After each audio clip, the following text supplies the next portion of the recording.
Muito bom dia. Vamos continuar, pela graça de Deus, a continuar a estudar o assunto da vontade de Deus.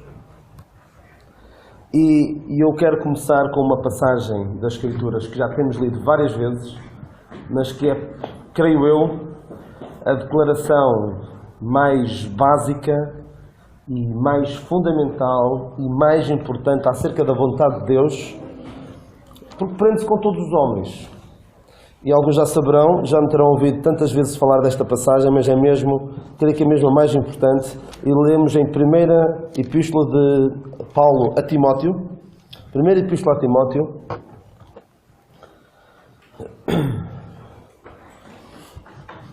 e vamos ler os primeiros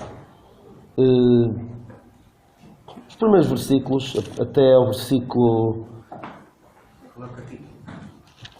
2, versículos 1 a 8. Versículo 1 a 8.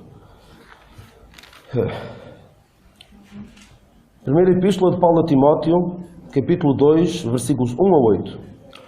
Admoeste, pois, antes de tudo, que se façam deprecações, orações, intercessões e ações de graças por todos os homens, pelos reis e por todos os que estão em eminência, para que tenhamos uma vida quieta e sossegada em toda a piedade e honestidade. Porque isto é bom e agradável diante de Deus, nosso Salvador, que quer que todos os homens se salvem e venham ao conhecimento da verdade.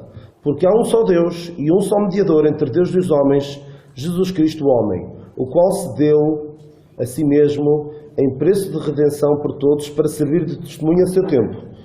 Para o que digo a verdade em Cristo, não minto, fui constituído pregador e apóstolo e doutor dos gentios na fé e na verdade. Quero, pois, que os homens orem em todo lugar, levantando mãos santas, sem ira nem contenda.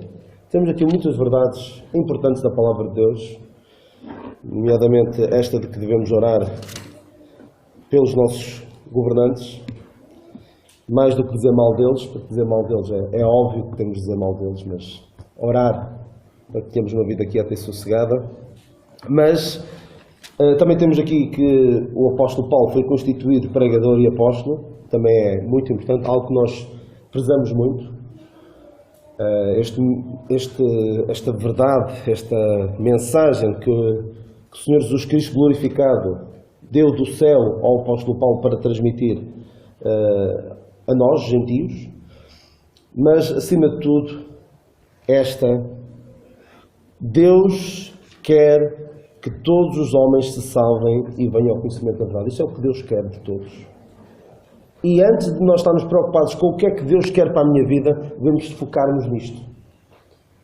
E Deus quer que cada pessoa que aqui está, pode ter a sua vontade pode ser diferente para cada um de nós em muitos aspectos das nossas vidas, mas de certeza absoluta que Deus quer que cada uma das pessoas que aqui está seja salva. Ser salva como? Não é pelas suas obras, não é por os seus méritos, não é por alguém interceder por ele. Porque até está nesta mesma passagem.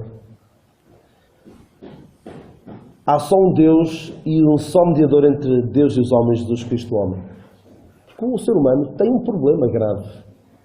Tem um problema de rebelião para com Deus. Tem um problema do seu pecado que os afasta de Deus. E por isso, Deus vendo o homem no seu estado de rebelião e de pecado, e que esse pecado, como diz a palavra de Deus, o salário do pecado é a morte. Todos os pecados estão separados da glória de Deus. Deus, vendo este estado em que o homem se encontrava, pensou, eu não posso deixar o homem assim. O homem, como está, não pode vir até mim. Mas eu amo o ser humano e eu quero salvá-lo. Porque Deus quer que todos os homens se salvem. E Deus providenciou um meio para que todo o homem possa ser salvo. E esse meio é a obra redentora do Senhor Jesus Cristo. E Ele é o único mediador. Há um só Deus e um só mediador entre Deus e os homens. Jesus Cristo, homem. Só um. Não há vários. É só o Senhor Jesus Cristo. O que Ele realizou na cruz do Calvário. A sua morte, a sua ressurreição.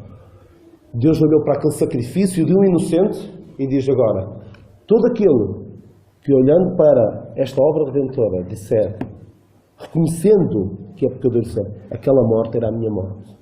O Senhor Jesus Cristo morreu no meu lugar. Deus aceita. Deus não nos aceita como nós somos pecadores, mas Deus, olhando para a obra redentora do Senhor Jesus Cristo, aceita-nos. Eu tenho dado várias vezes esta ilustração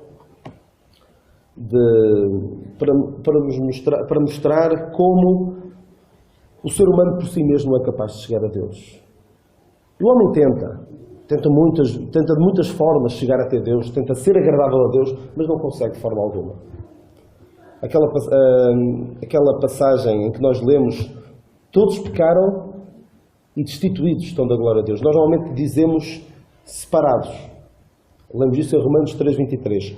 Todos pecaram e separados estão da glória de Deus, destituídos estão da glória de Deus. Eu gosto muito da expressão em inglês, que é fall short, que é, por assim dizer, cair a meio. É quase como temos aqui um abismo entre Deus e o homem o homem tenta chegar a Deus de muitas formas. Boas obras, religião, filosofia, humanismo, e todos eles acabam por cair no abismo. Não chegam até Deus. Essa ideia, pelo menos no inglês, é essa ideia. Não chegam, não conseguem. Mesmo o homem que nós possamos olhar para ele e dizer que é o homem mais santo à face da terra, sem Deus não consegue. A única obra, nós podemos tentar por boas obras, a única obra que consegue transpor este abismo é a obra da cruz. A obra que o Senhor Jesus Cristo realizou na cruz. E qualquer pessoa que tente chegar a Deus de outra forma, vai de certeza cair no abismo. E não é um sítio agradável para se estar. Porque aquele que rejeita a salvação que Deus oferece, esta salvação que Deus quer que seja extensível a todos, o seu lugar será longe de Deus por toda a eternidade. Num lugar tenebroso que é o inferno. Mas eu não quero... Ai daqueles que apelam para a salvação com base no medo. Aceita a salvação, senão vais para o inferno. Aceita a salvação porque é o dom gratuito de Deus. Deus fez isto tudo por ti. E Deus quer que todos os homens se salvem. E por isso tornou as coisas muito, muito simples. Pôs tudo em pé de igualdade. Não há ninguém que esteja em melhores condições por ser mais letrado ou por ser mais capaz fisicamente de alcançar a salvação. Não, estão todos em pé de igualdade. É só aceitar. Até uma criança pode aceitar a salvação. Compreendendo o seu estado de pecador e compreendendo que o seu pecado o separa de Deus e compreendendo que é apenas pela obra redentora do Senhor Jesus Cristo, a sua morte e a ressurreição, que nós teremos a ocasião de celebrar daqui a alguns minutos, só através dessa obra redentora que nós podemos ser salvos. E nenhum homem pode chegar lá por si próprio. Imaginem o seguinte, imaginem que nós conhecemos a Escritura, sabemos que não é assim que se vai processar os dias do fim, quando partirmos deste mundo. Mas aceitem por um bocadinho esta minha divagação, é apenas uma ilustração, não é assim que se vai processar, mas ilustra bem, creio eu, como é que Deus nos vê. Imaginem que está uma fila de pessoas que já partiram, já morreram, para decidir se vão para o céu ou se vão para o inferno. E está lá duas pessoas, estão a fazer a triagem, vais para o céu, tu vais para o inferno. E então chega lá uma pessoa e traz o seu currículo. E as pessoas começam a ver, realmente, fez muitas coisas boas, interessante. Mas olha, está aqui uma coisa muito má que você fez. Cuidado, você fez isto. Não sei não. Só vai para a balança. Há uma balança em que vai do muito mau até ao muito bom. Só para a balança, um bocado com alguma confiança, mas também com alguma desconfiança, porque fez ali alguma coisa muito má. E diz, não és suficientemente bom. Isto em inglês é not good enough. Não és suficientemente bom. Então, lá vai ela para o inferno. Chega outra, muito má mesmo, só fez disparates em toda a vida, essa aí é mesmo muito mau, inferno com ela. Chega outra pessoa extraordinária, fez voluntariado, fez... Olha, para ilustrar melhor, a Madre Teresa de Calcutá. Alguém desse calibre. Fez só o bem. Tem um grande currículo, chega lá, não és suficientemente boa. O quê? Nem este? Chega uma outra pessoa, tem um currículo assim um bocado manhoso, fez ali algumas tropelias também na sua vida, e aparece alguém e mostra o seu currículo. Está aqui, é Jesus. Está aqui o meu currículo. Esta pessoa confiou em mim como o seu Salvador. Está aqui. E a pessoa fica toda admirada. Admirada não, mas as outras pessoas é que ficam admiradas. Ela não, porque sabia em quem é que tinha confiado em vida. Tinha compreendido o seu estado de pecador. E percebido que só através do Senhor Jesus Cristo, o tal único mediador é que podia ser salvo. Então ela prontifica-se para subir para a balança e diz, não, Jesus diz, não, eu é que subo. Então ali é suficientemente bom, mais do que bom. Bom plenamente. E esta pessoa vai para o céu. Vai para o céu não é pelos seus méritos. Ninguém um dia vai chegar ao céu e dizer, eu fiz um bocadinho que fosse para merecer o céu. Não, é unicamente pelos méritos do Senhor Jesus Cristo. Porque Deus vê-nos, aqueles que já aceitaram o Senhor Jesus Cristo como seu Salvador, Deus não nos vê nos nossos pecados, vê-nos na pessoa do Senhor Jesus Cristo. Podemos dizer que só há uma pessoa que vai entrar no céu. Se olharmos para esta questão dos currículos, só há um currículo que vai entrar no céu, que é o Senhor Jesus Cristo. Todos os outros, por muito bons que sejam, estão condenados ao inferno. E a única forma é nós largarmos os nossos currículos, os nossos feitos, e compreender que é só o Senhor Jesus Cristo que Ele fez, a sua obra redentora que nos pode valer. E Deus, de facto, isto é extraordinário, Deus quer que todos os homens se salvem e venham ao conhecimento da verdade. Deus tornou tudo simples, ninguém tem desculpa. Eu não consegui, era muito difícil. Então Deus simplifica tudo ao máximo. Tem comparado o que Deus faz com o que às vezes se faz nas escolas. Simplifica-se tudo, tanto. E mesmo assim alguns que ainda conseguem falhar. E infelizmente, Deus, apesar de Deus ter providenciado um caminho tão fácil de trilhar, não é fácil, não é? Nós sabemos que o caminho do crente não é fácil, mas fácil de compreender e de aceitar, muitos rejeitam, infelizmente. Então Deus quer que todos os homens se salvem e venham ao conhecimento da verdade. Então se alguém aqui ainda não é salvo da vontade de Deus, de certeza que ele se salva. E se aqueles de nós que já somos salvos, como Deus quer que todos os homens se salvem, Deus quer que nós façamos chegar a sua mensagem de salvação aos outros. E se nós já somos salvos, Deus quer que nós conheçamos a verdade. E a verdade nós encontramos na palavra de Deus. Não encontramos na filosofia deste mundo. Não encontramos, com toda a sinceridade, a ver televisão, a ver programas feitos por pessoas ímpias, que não seguem os princípios da palavra de Deus. E eu fico preocupado com aquilo que, às vezes, por zapping, vou vendo, ou às vezes só para ver como é que param as filosofias deste mundo, eu fico preocupado. E penso assim, há crentes a verem isto. Se calhar, alguns estão em casa, de manhã só dá isto, este tipo de programas, e a filosofia deste mundo vai entrando. Mas é lendo a palavra de Deus, estudando a palavra de Deus, assistindo aos cultos, onde a palavra de Deus é exposta, que nós podemos compreender, podemos conhecer a verdade. Para conhecer a mentira há muitos sítios, mas para conhecer a verdade é só aqui na palavra de Deus. Porque, às vezes, há alguma verdade no meio de tudo o que nós vamos ouvindo por aí fora, mas não é toda a verdade. E esta é a verdade fundamental, central, acerca da vontade de Deus para as nossas vidas. Se alguém me perguntar, claro que não lhes vou dizer só isto. Qual é a vontade de Deus para a minha vida? A vontade de Deus para a tua vida é que todos os homens salvem e venham ao conhecimento da verdade. Mas eu não estou a dizer dos outros, eu estou a dizer da minha. Não. A vontade de Deus para a tua vida é que todos os homens se salvem e venham ao conhecimento da verdade. Ou seja, agora tu tens de trabalhar nesse sentido.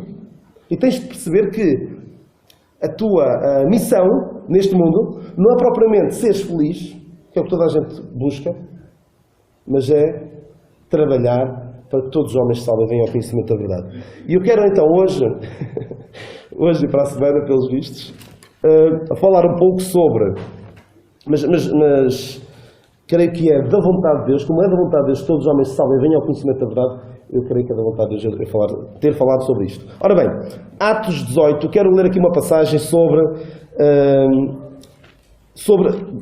Paulo a falar sobre a vontade de Deus.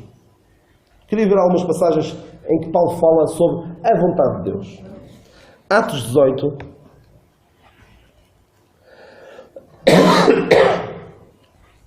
Atos 18, Paulo estava em Éfeso e diz, Atos 18, versículos 19 a 21. E chegou a Éfeso e deixou-os ali, mas ele, entrando na sinagoga, disputava com os judeus.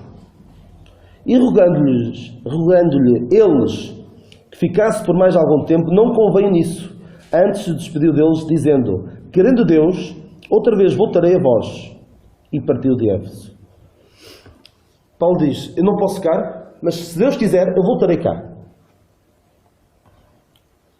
Em retrospectiva, olhando para trás, nós podemos perceber que era da vontade de Deus que Paulo voltasse a Éfeso. Porque quando ele voltou a Éfeso, fundou lá uma igreja muito espiritual e tornou-se quase que um centro de operações a partir da qual toda a Ásia pôde ouvir o Evangelho. Isto foi importante e nós, olhando para trás, podemos perceber isso. Deus usou o seu regresso a Éfeso, nós lemos isso depois em Atos 19,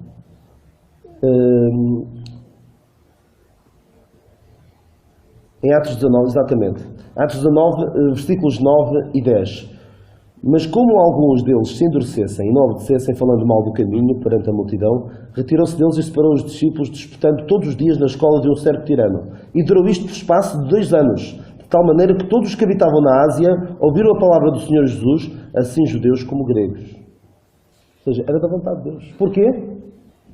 Porque isto correu bem, podemos dizer que sim, mas porque é da vontade de Deus o quê? Que todos os homens salvem e venham ao conhecimento da verdade. Então era da vontade de Deus que Paulo voltasse a Éfeso. Mas só percebemos isso, só temos a certeza disso depois.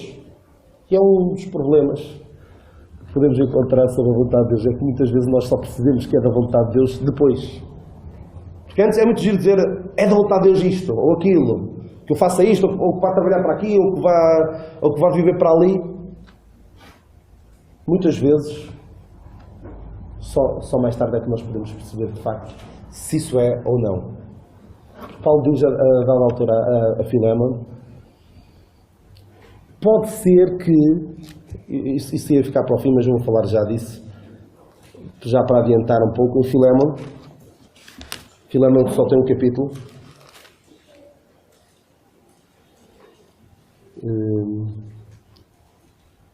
versículo 15, porque bem pode ser, Filémon 15, porque bem pode ser que ele se tenha separado de ti por algum tempo para que o retivesses para sempre. Não já como servo, mas antes, mas mais do que servo. Como irmão amado, particularmente de mim, e quanto mais de ti, assim na carne como no Senhor. Paulo não quer aqui...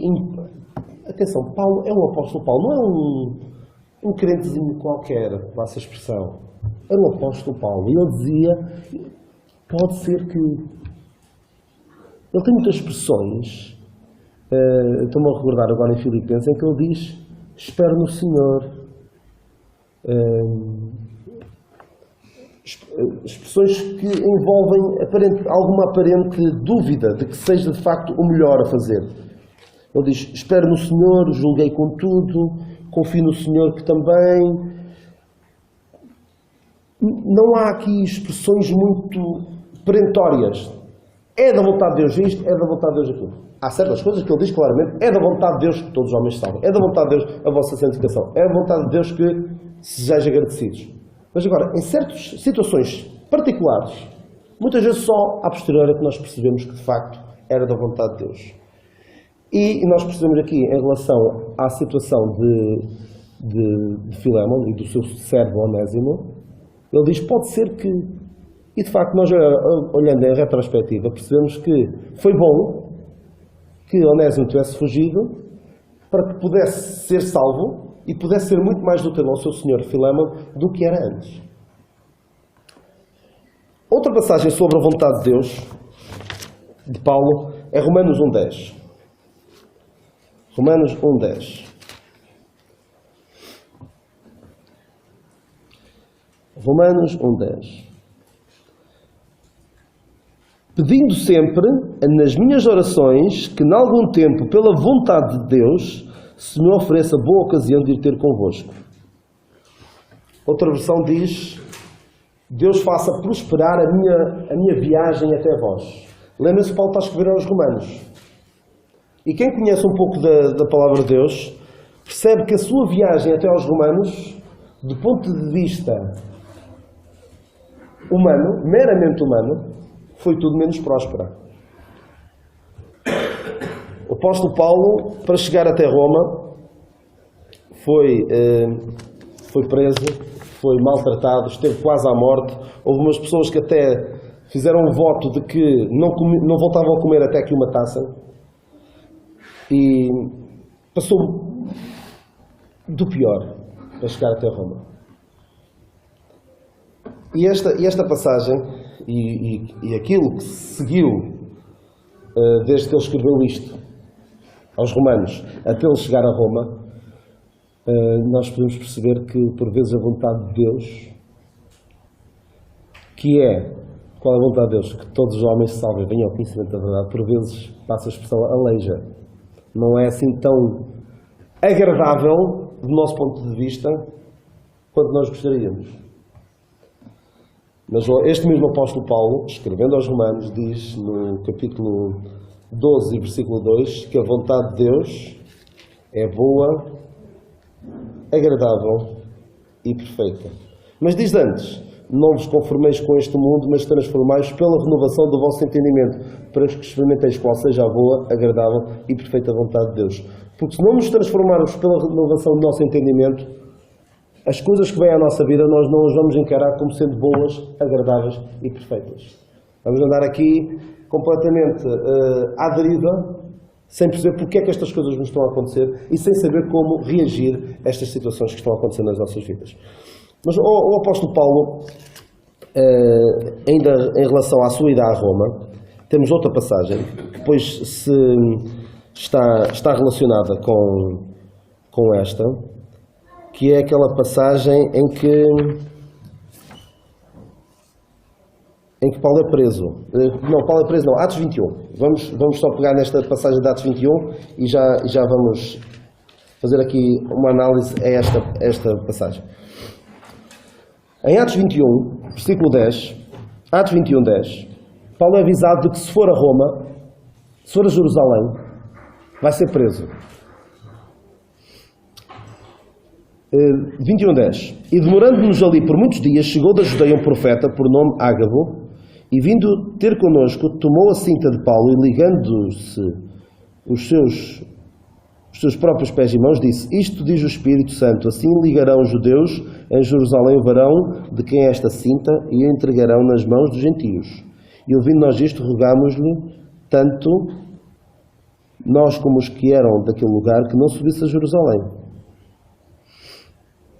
Mas Paulo respondeu, que fazeis vós chorando e magoando-me o coração, porque eu estou pronto não só a ser ligado, mas ainda a morrer em Jerusalém, pelo nome do Senhor Jesus. E como não podíamos convencê-lo, nos aquietámos, dizendo, faça-se a vontade do Senhor. Ou seja, primeiro Paulo queria ir a Roma e queria que a sua viagem até Roma fosse próspera, ou tivesse uma boa ocasião de ir ter com eles. Depois, Paulo foi avisado por um profeta de que se fosse a Jerusalém, iria ser preso. E Paulo disse, não me façam isto, não me peçam para não ir, porque eu estou pronto a ser preso e até morrer em Jerusalém pelo nome do Senhor Jesus. E eles disseram, faça-se a vontade do Senhor. Então Paulo foi a Jerusalém, foi preso e foi para Roma. E tudo isto nós podemos olhar e pensar, a vontade de Deus cumpriu-se? Aparentemente houve tanto prejuízo, Paulo foi preso, aparentemente deixou de poder pregar o Evangelho, foi para Roma, foi morto. Será que isto... Quem olha assim de longe e não conhece bem as Escrituras pode pensar, isto foi mau. Paulo foi tonto, foi pouco sábio ao ter ido a Jerusalém. Mas o que é que nós lemos nas Escrituras, o que é que nós percebemos? Tal como o apóstolo Paulo diz mais tarde aos Filipenses, capítulo 1, eu gosto muito desta passagem, Filipenses 1, 12, eu vou ler rapidamente. E quero, irmãos, que saibais que as coisas que me aconteceram contribuíram para maior proveito do Evangelho. Isto é Paulo escrever já em Roma. Ou seja, já tinha passado por aquela prisão, por todas aquelas adversidades que passou, já tinha chegado a Roma, e ele dizia, olhando para trás, em retrospectiva, as coisas que aconteceram contribuíram para maior proveito do Evangelho. E eu acrescentaria, contribuíram para maior proveito dele? Não. Ele acabou sozinho, sem saúde, sem dinheiro. Acabou, do ponto de vista humano, bastante mal. Mas Paulo percebia, é a verdade fundamental acerca da vontade de Deus, que é de que todos os homens se salvem e venham ao conhecimento da verdade. E neste processo de Paulo ir a Jerusalém, a ser preso e depois de ir até Roma, eu creio que Deus operou muito mais através de Paulo do que se ele tivesse andado em liberdade. Eu costumo dizer que esta prisão de Paulo em Roma, Deus usou-a como um posto de distribuição do Evangelho. O que acontecia ali em Roma? Paulo estava preso, estava numa prisão de alta segurança. O que é que quer dizer estar numa prisão de alta segurança? Não é que Paulo fosse fazer mal a alguém, não. O problema é que alguém podia fazer mal a Paulo, porque não faltava quem quisesse fazer mal a Paulo. Então ele estava preso, em segurança, pregava o Evangelho. Poderia alguém pensar, Paulo está preso, olha, isto agora acabou-se. A pregação do Evangelho foi gira enquanto durou, mas agora já não há mais. Paulo está preso. Não. Paulo continuou a pregar. E pregava a quem? Pregava aos outros presos. Aos outros presos. Alguns dos quais eram de outras províncias. Iam depois, alguns seriam soltos, alguns seriam mortos, como Paulo foi, mas alguns seriam soltos, iam para as suas províncias e levavam o Evangelho com eles. Alguns dos soldados que estavam lá com Paulo ouviam tantas vezes o Evangelho que Paulo não falava de outra coisa. Paulo não dava aqui a perder tempo a falar de futilidades, da vida social de Roma, dos gladiadores, ou a dizer que tinha sido injustiçado, ou a perguntar pelas campanhas militares de Roma. Não, Paulo falava só do Evangelho. Era o centro, o seu foco. E então, alguns dos soldados ouviam o Evangelho, alguns não se convertiam, mas outros convertiam-se e levavam, e depois seriam destacados para outras zonas e levavam o Evangelho com eles. Ou seja, o Evangelho acabou por chegar a sítios que ele mesmo diz, as minhas prisões em Cristo foram manifestas por toda a guarda pretoriana, aqueles guardas que estavam a guardar, e por todos os demais lugares. Todos, muitos mais sítios. Eu quase que vejo Deus a dizer a Paulo, Paulo, já estás a ficar velho, estás cansado. Agora, em vez de andares de terra em terra a pregar o Evangelho, eu vou-te pôr aqui num sítio e em vez de ir tu atrás das pessoas, eu trago-as para aqui, elas vão ouvir o Evangelho e depois levam-nas. E além disso, ele diz também aqui, no versículo 14 de Filipenses 1, que alguns que antes estavam na retaguarda, por assim dizer, viram, o que Paulo está preso? Paulo agora não consegue pregar, pensavam eles. Então vamos pregar nós. Mas houve maior proveito para o Evangelho. E porquê? Porquê que houve maior proveito para o Evangelho? Porque Paulo teve uma atitude correta perante as adversidades. E na nossa vida também pode haver maior proveito para o Evangelho se nós tivermos uma atitude correta perante as adversidades. Porque as adversidades que nos acontecem a nós são iguais às que acontecem aos outros.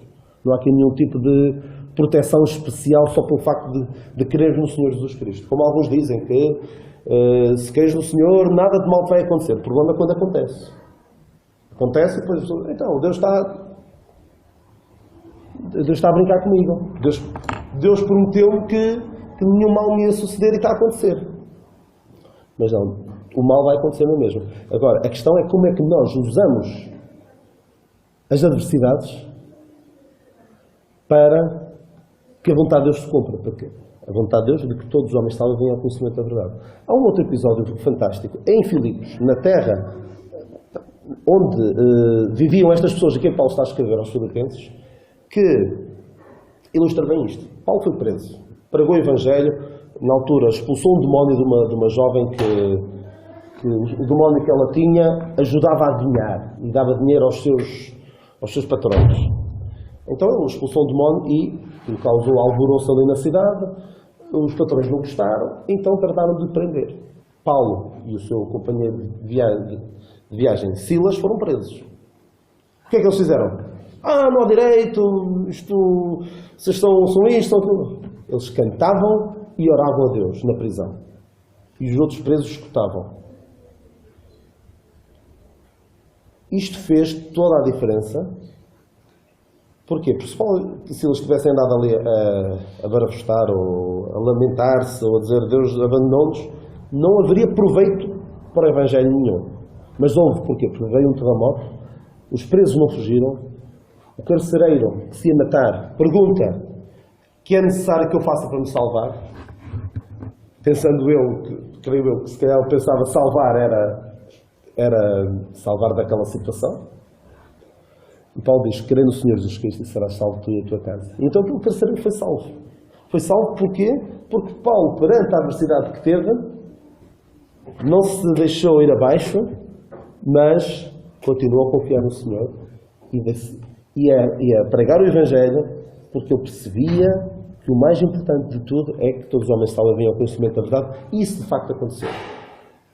Para terminar, Paulo teve aquela viagem que alguns conhecerão, depois de ir a Jerusalém e na sua viagem para Roma. Foi uma viagem muito atribulada. Podemos pensar, era da vontade de Deus aquilo acontecer? Eu creio que aquela tempestade que sobreveio sobre aquele barco quando Paulo ia de Jerusalém para Roma, eu creio que aquilo é a oposição do diabo. O diabo não queria que ele chegasse a Roma. Mas Deus consegue frustrar os planos do diabo e trazer proveito, não necessariamente para nós, isso é importante que nós percebamos, não necessariamente para nós, mas para o Evangelho. E nós lemos, então, quando Paulo ia naquele barco para Roma, o barco naufragou. É uma tragédia, não é? Vão dizer isso aos habitantes de Malta. O Evangelho chegou a Malta como? Porquê que o Evangelho chegou a Malta? Porque o barco naufragou. E Paulo teve a ocasião de pregar o Evangelho, curou a doença que tinha o pai do principal da ilha e pregou ali o Evangelho. Ou seja, houve proveito para o Evangelho. Agora, se Paulo tivesse lamoreado, olha, Deus abandonou-me, eu não quero saber mais de Deus, isto para mim acabou. Deus parece estar a gozar comigo. Eu faço sempre o melhor e Ele está sempre a mandar-me deste tipo de coisas. Mas ele percebia que, e é isso que nós precisamos de compreender, que por vezes o mal que nos pode acontecer, o mal acontece, nós não percebemos logo à partida porque é que as coisas estão a acontecer. Mas sabemos que Deus está no controle e esperemos no Senhor, continuando a fazer a nossa obra, continuando a esforçarmos, a trabalharmos para que esta vontade de Deus se cumpra, de que todos os homens salvem ao conhecimento da verdade, e certamente Ele vai recompensar-nos, não necessariamente em vida, mas na eternidade certamente veremos a recompensa de termos trabalhado para Deus. Vamos ficar por aqui para não passar muito mais a hora e vamos então terminar esta parte com oração. Nosso Deus, nosso Pai, nós te damos graças porque a Tua vontade é boa, agradável e perfeita. Por vezes nós é que não a compreendemos devido à nossa compreensão, por vezes carnal. Dá-nos a graça, Senhor, de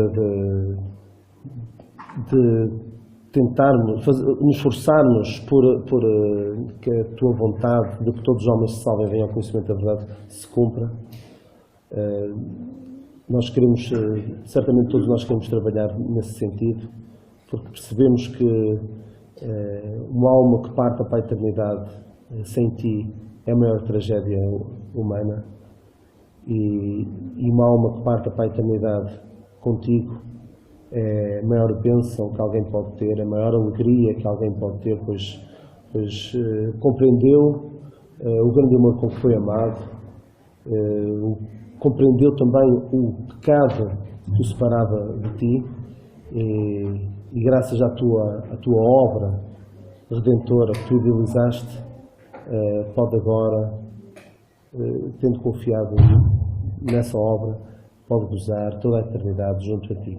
Nós queremos, pois, agradecer por estes momentos que aqui podemos passar e queremos, pela Tua graça, continuar a compreender um pouco mais acerca deste assunto tão importante que é a Tua vontade. Nós agradecemos depois tudo, no nome e nos méritos do nosso Salvador, o Senhor Jesus Cristo.